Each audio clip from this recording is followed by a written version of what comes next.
तपाईले चाहिँ एयरपोर्टको कस्टमर चाहिँ के दृश्यहरू देख्नुभयो त्यहाँ?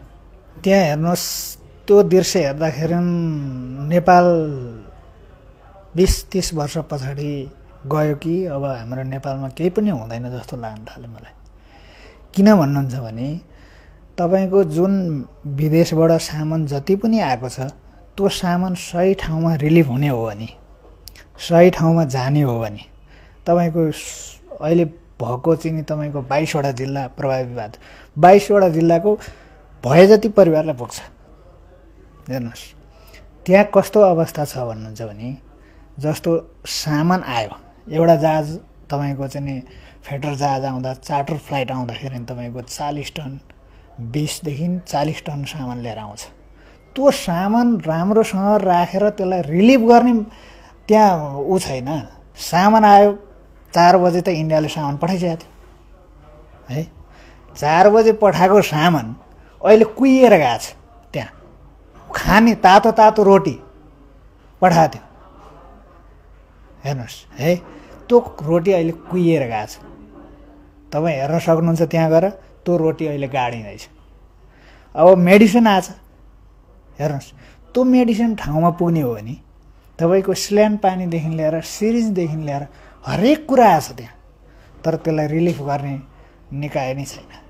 कमसेकम स्वास्थ्य मन्त्रालयको एकजना टोली प्रतिनिधि त्यहाँ गएर चाहिँ यो सामान कसरी रिलिफ गर्ने, कोसँग कोअर्डिनेट गर्ने भन्ने छैन।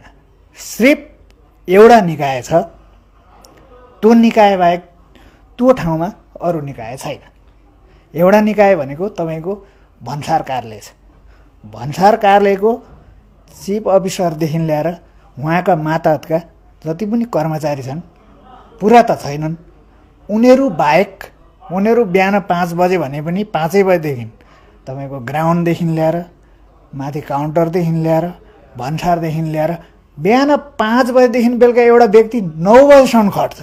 अहिलेको अवस्थामा तपाईँको जनशक्ति असाध्यै न्यून छ। त्यहाँ धन्न एउटा चाहिँ नि पर्फेक्ट व्यक्ति त्यो ठाउँमा पुगेर मात्रै हो, नभएदेखि तपाईँको जनशक्ति त 150 जना चाहिन्छ। जुन खाद्य वस्तुहरू चाहिँ के गरिरहेको छ अहिले? खाद्य वस्तु सडेका छन्, गलेका छन्। त्यहाँ आज तपाईँले हेर्न सक्नुहुन्छ गएर त्यहाँ चाहिँ नि तपाईँले खालो खनेर पुरिरहेछ। खानेकुरा बिस्कुटदेखि लिएर अब प्याकेट चाहिँ खोलेर मैले हेर्ने कुरो भएन होइन। बिस्कुटदेखि लिएर हरेक चिज छ। तपाईँले त्यो गएर हेर्न सक्नुहुन्छ। त्यो गन्ध आइसक्यो कुहिएर, त्यसलाई कसैले पनि चासो दिएन। त्यो कमसेकम त्यो खाने चिज ठाउँमा पुगेको भए कमसेकम जनताले खान पाउँथे। अहिले के सामग्रीहरू चाहिँ स्टकमा राखिएको छ, वितरण चाहिँ गर्न लगेको छ? वितरण एउटा के छ भन्नुहुन्छ भने मैले सामान लिएर आएँ, जो एबिसी जो संस्था जे भयो, मैले सामान लिएर आएँ भने मेरो सामान एउटा यहाँ छ, एउटा कहाँ छ। मैले ल्याएको 10 टन सामान, 10 टन सामानमा 2 टन भेट्छु, अरू 8 टन भेट्दिनँ। कहाँ छ। त्यो कति आयो अनि कति गयो भन्ने लेखाजोखा के छ? कति आयो भन्दाखेरि तपाईँको हामीले एरोबिलमा बकाइदा लेखेर ल्याएको हुन्छ कि यति पिस यति किलो भनेर लेखेर ल्याएको हुन्छ। लेखेर ल्याउँदाखेरि तपाईँको 100 पिस ल्याएको छ भने 50 पिस चाहिँ यहाँ भेटियो बल्ल बल्ल, 50 पिस चाहिँ कहाँ हो। अब त्यो ह्यान्डलिङ गर्ने नेपाल एयरलाइन्सले सामानको अहिले जति पनि इक्विपमेन्टहरू दिनुपर्ने हो, चार्टर फ्लाइटबाट जति पनि सामान आउँछ त्यो सामानलाई चाहिँ नि इक्विपमेन्ट दिनुपर्ने नेपाल एयरलाइन्स। नेपाल एयरलाइन्स जस्तो गए गुज्रेको एयरलाइन्स अहिलेसम्म त्यसै हाम्रो धराशायी भएको होइन। हाम्रो एयरलाइन्स त्यसै धराशायी भएको होइन।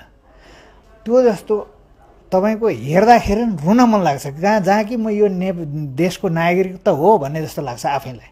किन भन्नुहुन्छ भने एक्सपोर्ट पनि अहिले हामीले भैँचालो गएको भन्दा अगाडिको हाम्रो जुन थियो स्टक थियो त्यो चाहिँ हामीले पठाउनु पर्ने अवस्था छ। अनि त्यो पठाउनलाई हामीलाई इक्विपमेन्ट दिएन बाबा, हामी चाहिँ नि हाम्रो सामान फरवर्ड गर्छौँ, हामी कहाँ यति डलर आइसकेको छ, हामी चाहिँ नि त्यो डलरलाई फिर्ता लान दिन्नौँ, यो सामान पठाउँछौँ भनेर भन्दा पनि उसले होइन अहिले कहाँ यस्तो हुँदैन, 2-4 दिन हामी चाहिँ गर्दैनौँ। देशमा सरकार छैन, नागरिकले आफूले जे गर। यदि सरकारको कानुन नियममा बस्ने हो भने हामी जनता बस्ने हो भने सरकारले हेर्नु पर्यो नि त बाबा। सरकारको एउटा निकाय त बस्नु पर्यो नि। मन्त्रालय त 50वटा छ त, 50वटा मन्त्रालयको एक एकवटा प्रतिनिधि त कमसेकम त्यो ठाउँमा गएर बस्नु पर्यो नि। मैले सामान लिएर जाँदैछु, कहाँ लगेँ, कहाँ लगेर बेचेँ कि अथवा बाँडेँ कि त्यसको लेखाजोखा खै। बेवारिसे अवस्थामा चाहिँ 100 टन छ। यता हाम्रो चाहिँ नि त्यो संयुक्त राष्ट्रसङ्घको गोदाम बनाएको छ, उनीहरूले चाहिँ बेग्लै आफूले मगाएर आफूले वितरण गर्ने हो, उनीहरूको बेग्लै छ। जस्तो कुनै पनि सङ्घ संस्थाले मगाएर आफूले छुटाएर लिएर गएर आफूले बाँड्ने त्यस्तो सामान चाहिँ लगभग 100 टन छ।